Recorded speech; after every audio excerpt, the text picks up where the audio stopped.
রাস্তাঘাটে চলতে গিয়ে হঠাৎ করে কোনো পুরুষ মহিলা সামনে আসবে, সামনে এসে বলবে যে দেখেন তো এই ব্যাগের মধ্যে এটা কি, আমি তো কিছুই বুঝতেছি না। দেন আপনি ব্যাগ থেকে এটা বের করবেন যে অনেকগুলা স্বর্ণ। আপনি স্বর্ণ দেখে চোখ আকাশ উঠবে, কি রে এই ভিখারির মতো এই মহিলা, তার কাছে এতগুলো স্বর্ণ, কি ব্যাপার। তারপর যেই কাগজে জড়ানো ছিল এটা পড়বেন। এখানে লেখা আছে একটা বাবা তার সন্তানের কাছে স্বর্ণগুলি পাঠিয়েছে এবং এটাই তার শেষ সম্বল ছিল। ভিতরে একটু লোভ কাজ করবে যে কিরে মহিলা তো কিছুই মনে জানে না, কোনো কিছু দিয়ে একটু নিয়ে নিলে ভালো হয়।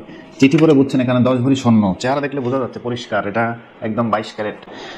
তখন মহিলার প্রতি আপনি একটু বেশি ইন্টারেস্ট দেখিয়ে 20,000 30,000 এভাবে করে করে হয়তো 2 লাখ 3 লাখ টাকা পর্যন্ত উঠবেন। কারণ আপনার মাথার মধ্যে সেট হয়ে গেছে যেটা 10 ভরি গোল্ড আছে এখানে 1 লক্ষ টাকা করে, এটা 10 লক্ষ টাকা দাম। টাকা দিব না, না 1.5 লাখ টাকা দিব না, 2-3 লাখে গিয়ে দফা রফা হবে।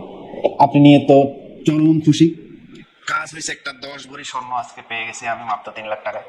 এদিকে তাড়াতাড়ি আপনিও জিনিস নিয়ে চলে যাবেন, স্বর্ণ নিয়ে, ও টাকা নিয়ে চলে যাবে। পরে গিয়ে আপনি এগুলি পরীক্ষা করে দেখতে পাবেন, জানতে পারবেন যে এগুলি সবই সিটি গোল্ড, সবকিছুর মূল্য হয়তো 200 টাকা বা 300 টাকা।